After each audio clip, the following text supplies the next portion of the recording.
I think on the scale of grovels, it's moderate. It's not the kind of all singing, all dancing grovel that they probably would have preferred. That's Jeremy Bowen's take on the statement today from the Ukrainian president, where he tried to bury the hatchet with US President Donald Trump after their disastrous meeting in the Oval Office last week. What did he say in his statement, and will it work? We will discuss that on this episode of the BBC's daily news podcast, Newscast. Hello, it's Adam in the Newscast studio, and today's episode is going to be dominated by decisions made by US President Donald Trump. The second half of the podcast is going to be economic and trade focused because he has gone ahead with those big tariffs, those taxes on imports from abroad on Canada, Mexico, and China. And that's big economic news, which has had a big impact on the global economy already. But first of all, we're going to carry on focusing on what we've focused on many episodes of Newscast over the last few weeks, which is the state of the relationship between the US and Ukraine and what that means for a potential peace negotiation between Ukraine and Russia to end the 3-year-long conflict. So let's dive into all the news about that, because there has been a lot of news. And joining me here in the studio to guide us through it is the BBC's international editor, Jeremy Bowen. Hello, Jeremy. It's nice to be back here. And actually in the same room rather than you being on some roof in a war zone. Yes, I'm still fiddling with my earpiece, though, trying to make it work. So that you've got some of the war zone vibe. Yeah. And also joining us down the line from Washington is the BBC's chief presenter there, Caitriona Perry. Hi, Caitriona. Hi, Adam. Right, we've got three things to talk about. The Donald Trump's decision to pause military aid to Ukraine, that happened on Monday night, so we were all talking about it on Tuesday morning. Then mid-afternoon on Tuesday, we got quite an important statement from Volodymyr Zelensky, the Ukrainian president. So I'm going to go through that line by line to get your analysis of it. And then we also had this sort of weird diplomatic spat where it seemed that J.D. Vance, the vice president, was criticising the British armed forces, and we'll try and get to the bottom of that as well. So let's do that in that order. Jeremy, this decision by Trump to stop US military support, I mean, how big a deal was US military support for the Ukrainian war effort? Well, the Europeans put together actually gave more. But as an individual country, the US gave more. The things that Trump has said about the numbers involved, of course, we've got to be honest about it, they're a pack of lies because he's massively exaggerated. But yeah, it's very important. And it's not just the money, or rather the bulk of it. It's the fact that the Americans have things that the other countries don't have. Such as? Air defense. And there's also important parts of satellite intelligence, which for some of these sophisticated American-built artillery systems, they need that. But the Ukrainians, actually, to be fair, are making a lot of their own stuff, especially drones. And I went to this extraordinary place in Ukraine when I was there a week or two ago.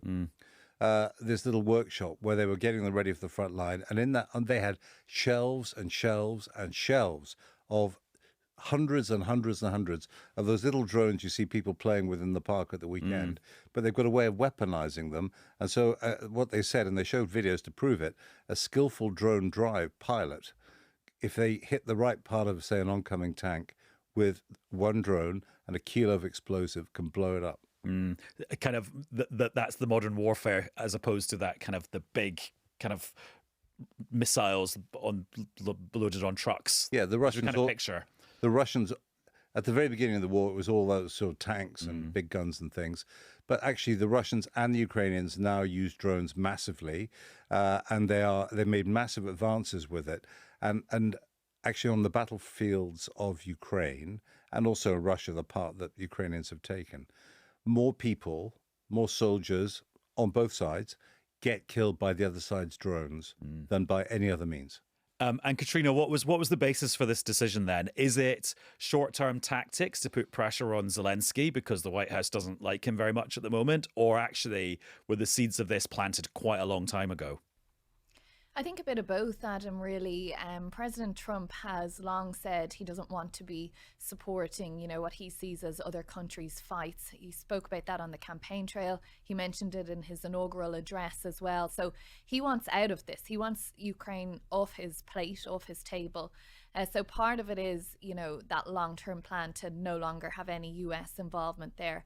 I think, though, that was escalated, pressed fast forward following what we saw, those extraordinary scenes from the Oval Office last Friday, and this sense from President Trump that, you know, he's been disrespected by President Zelensky, using all those words, and he's repeated them over the weekend about President Zelensky not being thankful, not saying he appreciated the efforts of President Trump and the American people.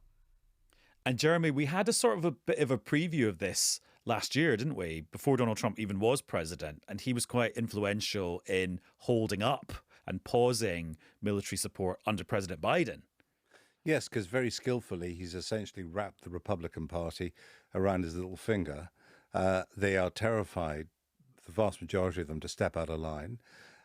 So what he did was while Biden was still president, he told Republicans in the US Congress to hold up the latest shipments of arms for Ukraine. And that resulted in Ukrainian soldiers being killed, Ukrainian civilians being killed, and also they lost a town. So it had consequences. And this one will have bigger consequences if he sticks with it. Right, let's talk about the consequences of the second thing that was on my list of what's been happening in the last 24 hours, which is Volodymyr Zelensky, the Ukrainian president's big statement that he put on social media kind of mid-afternoon on Tuesday. And I think it's worth reading out the whole thing bit by bit to get you guys to analyse it, because the language is quite important. So he says, "I'd like to reiterate Ukraine's commitment to peace. None of us wants an endless war. Ukraine is ready to come to the negotiating table as soon as possible to bring lasting peace closer. Nobody wants peace more than Ukrainians. My team and I stand ready to work under President Trump's strong leadership to get a peace that lasts." So, Caitriona, straight away, very different tone from how Zelensky was talking in the Oval Office on Friday in that now infamous encounter. Absolutely. And I think this is probably what was discussed a bit at that summit in London on Sunday with Sir Keir Starmer and the other European leaders about how could Zelensky row this back, you know, saying sorry and I'm grateful and thank you without kind of having to say I'm sorry, because obviously from his perspective, he has said thank you many, many times to President Trump and to the American people. And, you know, he was kind of fact checking what the Vice President, J.D. Vance, and President Trump were saying to him in front of the world's media. So I think, you know, what he's saying here, he's picking up on that point that President Trump posted on Truth Social before Volodymyr Zelensky had even left the White House on Friday, when he said, you know, I'm ready to do peace whenever he is. He can come back. I think this is kind of using that same language and saying, okay, you know, let's put that behind us and be big boys about this and do a deal in everyone's best interests. Yeah, and some of the later paragraphs of this statement reflect some of that stuff, where he says, "We really do value how much America has done to help Ukraine maintain its sovereignty and independence. And we remember the moment when things changed, when President Trump provided Ukraine with javelins. We're grateful for this." And he also says, Zelensky, "Our meeting in Washington at the White House on Friday did not go the way it was supposed to be. It's regrettable that it happened this way. It's time to make things right. We would like future cooperation and communication to be constructive." So, Jeremy, not quite the apology that some people in the Trump administration were demanding, but pretty close to an apology. I think on the scale of grovels, it's moderate. It's not the kind of all singing, all dancing grovel that they probably would have preferred. But yes, it's certainly all those sorts of things. He's trying to tone down the language. And certainly my sources have said to me that at that London meeting, even though they got a lot of sympathy for him, they said to him, look, Volodymyr, you have got to mend your fences with Trump and his people, because we need them and you need them. You know, however, if you go right through the statement, I know you're going to get to the end of it in a moment, he doesn't actually give a great deal in terms of substance. No. Because on the minerals, read out the bit about the mineral agreement, the rare earths and minerals. Yes, boss. Right. He says, regarding the agreement on minerals and security, Ukraine is ready to sign it anytime and in any convenient format. We see this agreement as a step towards greater security and solid security guarantees, and I truly hope it will work effectively. You see, Trump says the best security guarantee is having American investment in Ukraine. And they somehow conjured up this I think the mental picture of squads of redoubtable American miners chiseling like the away. gold rush. Yeah. But actually, of course, they would be Ukrainian miners because apart from anything else, the salaries would be a fraction of what the Americans would expect. But as well as that, my experience having covered wars for many, many, many years is that usually when wars start, the first thing is that big companies pull their people out because they're not security. And I think the Europeans have been very clear about that to have a security guarantee, you need guns, boots, soldiers, planes. And that's something that Trump has dug his heels in about. Well, yeah, Zelensky. Well, yeah, Caitriona, because that last paragraph there about the minerals deal, I mean, Donald Trump sees the minerals deal as kind of a full stop, whereas Zelensky sees it as more like a comma that is then followed by something more substantial on security. Yeah, and that's exactly where their positions diverge. And, as Jeremy's been explaining there, President Trump sees it as these miners are somehow a protection for Ukraine. But actually, what we know of that deal is it's essentially a financial fund that would be managed by Ukraine and the US. There's nothing in there that says it will be American miners, but that they will actually have access to the cash, the monetization of these minerals in Ukraine. So there's a lot of grey area as to how that deal will essentially work. But it's interesting using the language that, as you said there, it's a step towards greater security, that's kind of President Zelensky's sort of halfway point, that he's not prepared to completely get to President Trump's point about it being full security because, he's, as he said in the Oval Office and many other times, been there, done that when it comes to trusting President Putin and what might happen in Ukraine. So I think this is as close to a sort of olive branch that can be offered. But really interestingly, the Republican congressman who's co-chair of the Ukraine caucus on Capitol Hill, he's been working with President Zelensky's chief of staff in the last 36 hours. And he put a statement on X as well, saying that he's been working with the chief of staff and saying, we are 100% getting this train back on the tracks. The mineral deal will be signed in short order, which will lead to a strong long-term economic partnership between the United States and Ukraine, which will ultimately and naturally lead to security assistance. So again, that's coming from a US Republican congressman. And he continues, Europe will be required to step up and do its part, and there will be mandates for them to do just that. So I think maybe the agreed position here is to view this as a stepping stone, so no one's really losing any face over it. Now, talking of the minerals deal, we had this question sent to us by a newscaster. Let's have a listen. Hi all, newbie newsy here, oozing stamina. My question is, in a world where the US seems to want to cut all ties with the rest of the world, is it possible that the European nations could have a deal, instead of the US, to mine and, more importantly, process the minerals in Ukraine? Could this not offset the inevitable cost to Europe of helping Ukraine financially?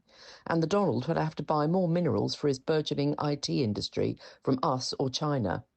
And that was newscaster Eve. Yeah, Jeremy, why is this minerals deal ended up being a US-Ukraine deal rather than a European-Ukraine deal? Because Donald Trump fancies it. Actually, Zelensky suggested it as part of a so-called victory plan. In September last year.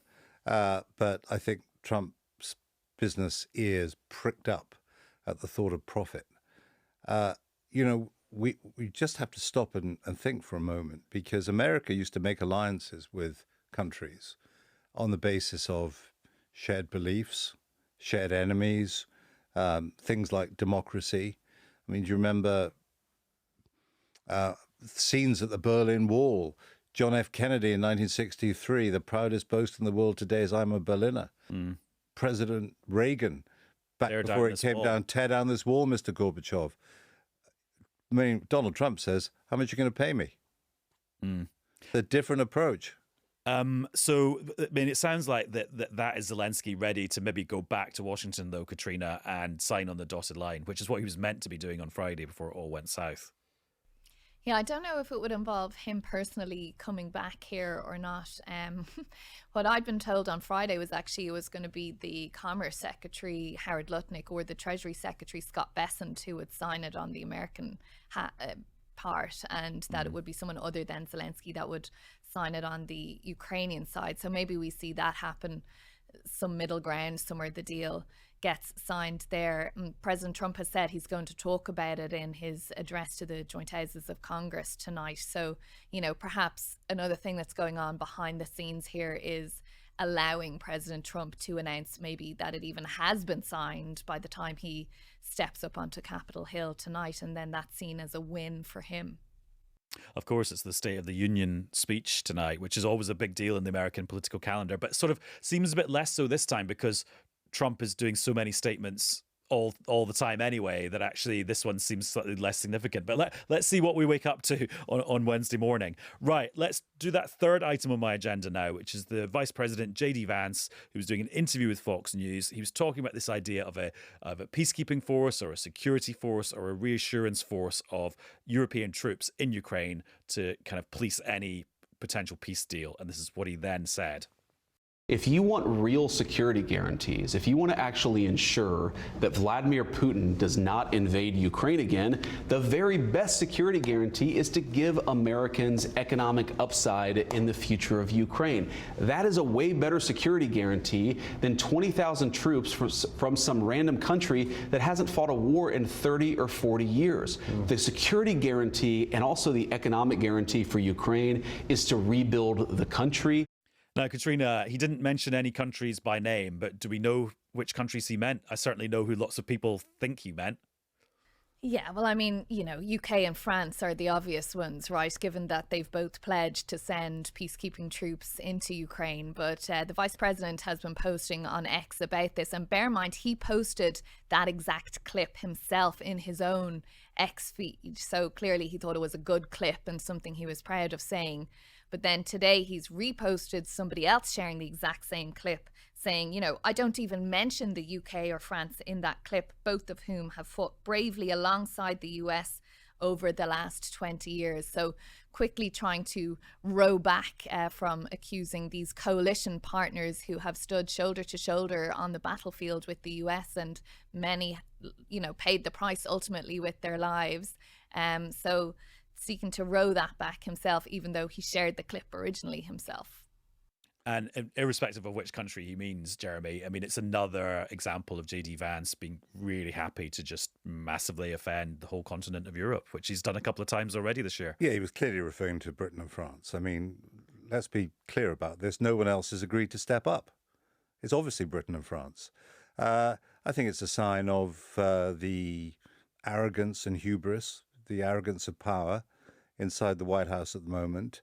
And also, if you look more deeply at it, this philosophy, this slogan they've got of America first, essentially, I think the way it's been panning out since he took office is that there's America and there's the rest of the world, which is essentially raw material in their view for deals, for profit, for ways of displaying and accruing power, and for doing down their enemies, and it could be just people who said the wrong thing to Donald Trump at some particular time. So it is an entirely new way of trying to run the foreign policy of the most powerful country in the world, which is being looked up at by many people as the leader of the Western world.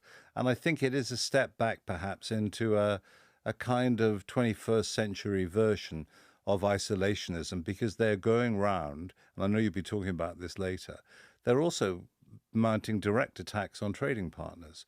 Canada, particularly, a NATO member, biggest trading partner, I believe, and they've started this trade war with them. So I think it shows a disregard for the worth of having allies, because they have convinced themselves that America not only can do it themselves on their own, but they will get more powerful if they do it that way. And Caitriona, just on a slightly more kind of philosophical note to end on with you, I mean, this is a very different way of running the country of the United States of America, isn't it? There's not a lot of process here. There's not a lot of consultation or weeks of kind of building up to a decision. Donald Trump just announces things and it's like, wham, done. He's running this like it's Trump Corp or something, and he's the CEO and he makes the decisions, and that filters down to his lieutenants to carry out and make it happen in their departments, and they better come back and do what he asked them to do. So yeah, a very different model. It's the model that he says he's most familiar with. And, you know, we've heard him be a bit more straight up in what he's saying and acknowledging that that's what he's doing this time around. In his first term in office, he very much tried to follow in that, you know, presidential way of doing things, which was alien to him, and it wasn't a concept he was familiar with coming from a business background. This time, it is the business background that we're seeing, and he justifies everything from the perspective of, let's say, his shareholders, who he sees as the American people. So even everything we're talking about here in the foreign policy sphere, he frames that as, oh, well, I'm saving money for the American people, or I'm making money for the American people. This will make their lives better. But of course, what people voted largely for him to do is what we haven't seen yet, which is reduce the cost of living, bring down grocery prices. You know, we talk about the price of eggs, and it's different because bird flu has exasperated the crazy price of eggs in this country. But these are the things that people put their faith in him to do. And yes, he's not yet 2 months in office, but where is that change? That's what people are saying to us time and time again. I'm struggling with my groceries. I still can't put fuel in my car. And, you know, I don't really care what's going on in Ukraine or the Middle East or any of this kind of stuff in the White House. I just want to know, when will it get better for me? And that's a question he hasn't been able to answer yet. And actually, the State of the Union address to both houses of Congress tonight will probably be about that rather than what we've just been talking about now. Caitriona, thank you very much. Thanks, Adam. Great to chat. And Jeremy, thanks to you too. It was a pleasure to be here. Now, Jeremy mentioned the other big Trump-related story that we've been digesting over the last 24 hours, which is he is going ahead with introducing those tariffs, those taxes on imports from abroad into the US, on Mexico and Canada, where there will be 25% on everything coming into the States from those countries, and also on China, where it will be 10% on everything. So big numbers on huge volumes of trade. So that's another subject that we're going to grapple with on this episode of Newscast. And I did that with Faisal Islam, friend of the podcast, BBC economics editor, who I spoke to mid-afternoon on Tuesday after he'd just been to a conference where Rachel Reeves, the Chancellor, had been asked questions by Faisal about this big subject. And Faisal is here. Hello. Hey. So there's no tariffs directly on the UK yet. And actually, when you look back at Keir Starmer's meeting with Trump in the White House last Thursday, it looked like there might never be any US tariffs on the UK. So what will the impact be on Britain of the tariffs elsewhere? So at first glance, we can sort of sit there whilst the global trade war happens, you know, a massive pub brawl, you know, gently sipping our pint, or I don't know, whatever analogy you want to, sat on the fence of this particular turmoil and escape the American tariffing of the world, but also maybe get closer to Europe, bring down some trade barriers there. That's the dream scenario for the UK. However, it's not quite as easy as that. When you get the level of imposition of tariffs we've seen this morning and expected to see the rest of this month, 25%, 20% tariffs on the three biggest trade partners of the US, you can't, and then retaliation as well. This is going to become a global economic hit, possibly a shock. The sorts of scale we're talking about is the biggest imposition of import tariffs on the US that we've seen since the 40s. If everything else happens, it could be the biggest trade shock since the 1920s. We are an open economy. We cannot fail but be impacted. And the Chancellor acknowledged that today, saying it would affect growth, it would affect inflation too. And in a couple of weeks, she'll be giving her spring statement, which is the update on the public finances, which will be affected by all of this. Yes, the message I'm getting from the Treasury now for that statement in 2 or 3 weeks is the world has changed in the past couple of weeks in so many ways. So whether you see it directly in the numbers, I think you'll see some of that in the numbers. Some of it, I think they'll just have to sort of guess, the OBR, some of the scenarios. But yes, the world has changed is the message we're getting from the Treasury. Because there is a sort of school of thought that actually tariffs on countries like Canada, Mexico, and China could be good for the UK because it means our exports become relatively cheaper to the United States. So, and not just that, also imports from places like China and Canada, which may have found a home in America before, very naturally, they could come to the UK. So, for example, maybe Canadian energy, which currently just flows to the US as a matter of course, almost as a matter of gravity. Chinese manufacturing exports, those giant cargo ships, Christmas arrives at San Francisco port, all going to Walmart. They'll come to the UK and lower prices. That trade diversion is a real thing that does happen. Now, the consequences of that are quite interesting. Whether we'd want that is another question. But yes, so that there could be some benefits from sort of standing on the sidelines, sitting on the fence. Quite a wobbly fence, I would say. But interesting that Rachel Reeves chose to accentuate the negative, not the no. I think small I had to. This was me picking her initially very positive. Don't worry, we're all right. We're good. And I said, well, hang on. People do need to know because these are huge. I mean, the point is what the Americans have done this morning is their three biggest trade partners, and 20 to 25% are huge sums. So when you add that up, it is a bigger proportion of their trade, what we call the effective tariff that they're facing, than we've seen in decades, possibly since the 40s. When you add up everything that we think is coming, even this month, you're up at the 1920s Smoot-Hawley tariffs, infamous for anyone who's studied history. They are, yeah. Well, this is when the Americans decided to. They were already quite protectionist. They decided to protect their industry. They'd go even further. They applied them across the world. There was global tit for tat. The Canadians famously managed to get their retaliation in before the Americans even managed to levy their tariffs. So there's history here, and it definitively, ask any economic historian, prolonged the global depression. So I mean, I don't want to be too dour about things. Economists are known as being the dismal scientists, but when you get this level of kind of tax or interjection into the global trade system, you do get growth going down, you do get inflation going higher. We haven't quite faced this type of situation before. And then the example being set by what was previously the global champion of free trade means you may get all sorts of other things happening down the chain with smaller countries trying to do the same thing. And in terms of things that have happened today, the American financial markets plunging and particular affected businesses plunging the most. And it's interesting, just things like Best Buy, which is the kind of the big American electricals store, like huge shops. Yep. Their share price has gone down quite significantly. Absolutely. And I think the context for this is many of the business community that backed Trump,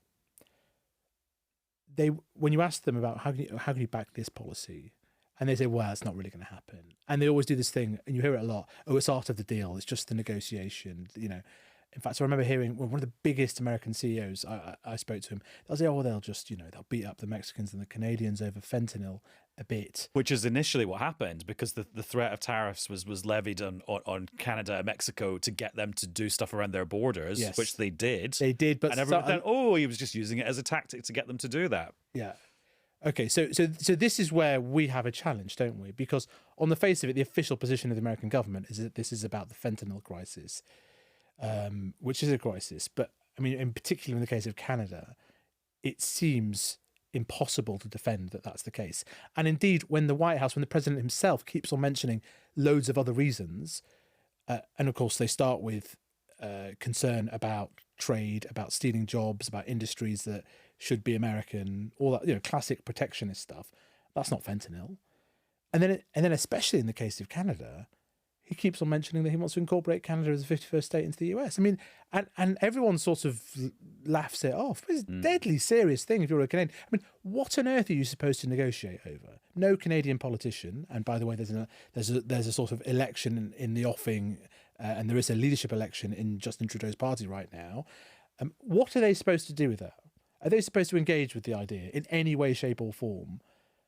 Or they'd be forgiven for not engaging at all with somebody that suggests that their country becomes part of another country.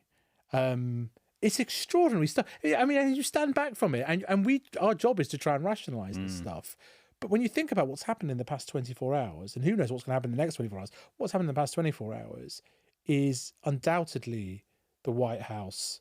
The White House hasn't even talked about tariffing Russia and has pulled weapons supply from Ukraine and has started a trade war with one of its biggest trade partners, G7 ally, NATO ally. And what's been happening the last 20 minutes is the Canadian Prime Minister Justin Trudeau has been talking to the press, and here's what he said. Canadians are reasonable and we are polite, but we will not back down from a fight. Not when our country and the well-being of everyone in it is at stake. At the moment, the U.S. tariffs came into effect in the early hours of this morning, and so did the Canadian response. Canada will be implementing 25% tariffs against $155 billion worth of American goods, starting with tariffs on $30 billion worth of goods immediately, and tariffs on the remaining $125 billion of American products in 21 days' time. And that kind of explains why we call this a trade war, doesn't it? So one country puts some tariffs on another country, and the tariffed country then fights back with tariffs of its own, and it's a sort of tit for tat. It is, and it's very targeted when you're trying to get the attention of the electorate. So, although one of the curiosities of what the Americans have done and what Trump has done is he's using executive powers. He's using those famous executive orders where he signs his signature. Whereas trade policy is normally the domain of the US Congress. And so there are powers of Congress. And so what you do is you try and get in the heads of the congressmen and senators, the local businesses that will be most greatly affected. You target your efforts at places that are particularly politically salient.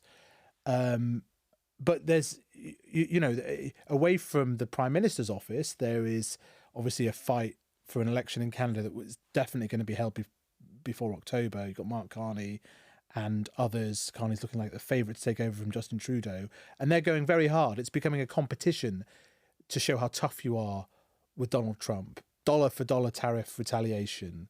They're talking about... One of the curiosities here is the Canadians genuinely don't understand what's going on, right? One of the causes of the fact that there is a deficit with America is a trade deficit. A trade deficit is the fact that they send subsidized oil to the refineries of the Midwest. And so they're thinking, well, hang on, do you not want this subsidized oil? Okay, well, then we'll pull it and we'll send it. And so part of the talk in the Canadian sort of pre-election campaign is that they'll build pipelines to the east and the west. Asia, China one way, Europe the other way. So you've got all sorts of realignments going on. Claudia Sheinbaum, the president of Mexico, is becoming is one of the most popular presidents in, I think, Mexican history now as a result of standing up. So you're playing the politics of the other country in this trade war. The European Union have already got, they're sort of past masters at doing this, and they've got a whole list of tariffs meant to target the interests of people close to the president. We haven't had. It's always whiskey and Harley Davidson motorbikes. Yes. Well, it's going to be a lot. It's going to be a lot more than that. I mean, this again. I just have to stress. It's the sheer. Actually, interesting that the Canadians, you just heard that in the Trudeau clip, they haven't gone dollar for dollar yet. They're starting a bit small. They're going to get bigger. Whereas the American tariffs is on everything, more or less. There's some exceptions.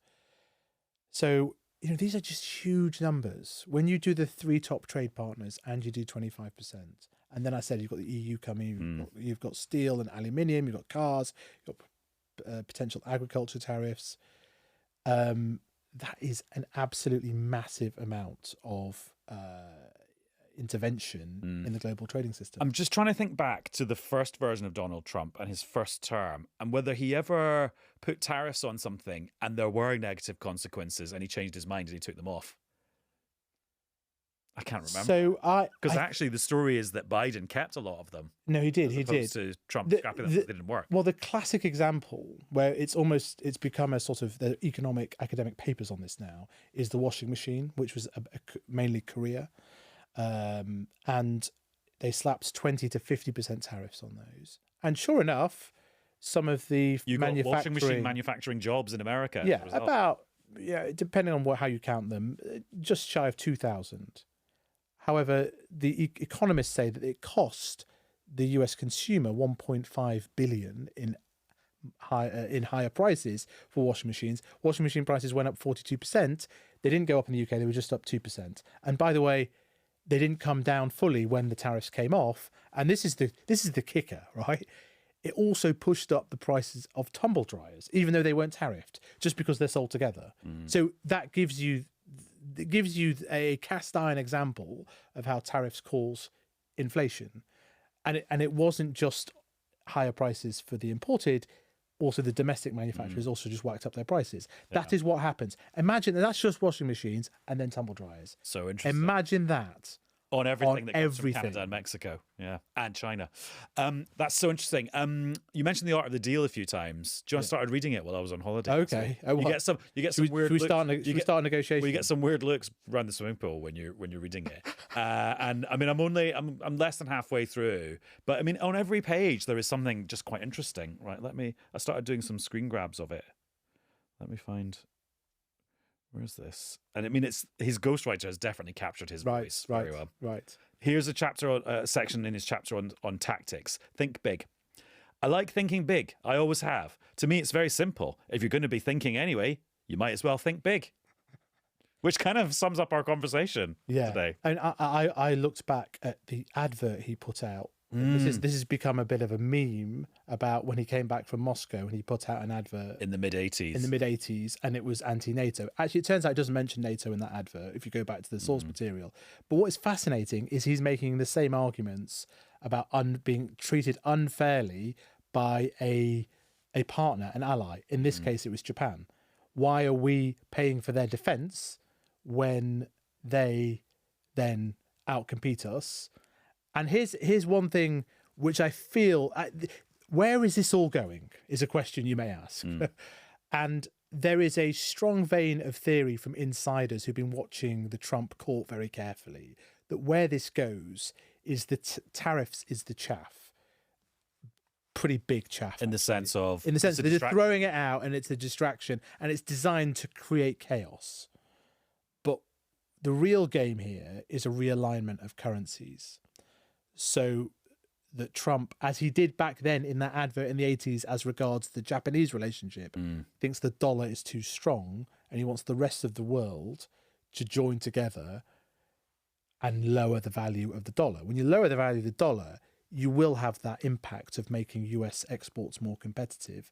And there's even a suggestion that this will happen at a famous resort called Mar-a-Lago. So there's active talk in the currency markets that the game here is, after 2 or 3 years, fundamentally to change the way that the global economic architecture works. And this is just the first step. Now, it sounds mildly conspiratorial, but I mean, one struggles to kind of really rationalize everything that we're seeing right now. I mean, our job is, as I said, to explain and rationalize. And sometimes we're just like, what is he actually trying to achieve here?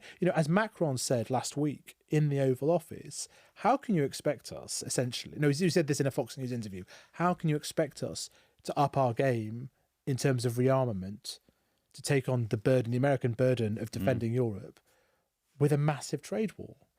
Well, there we go. That's the art of the podcast. Thank you very much. No worries.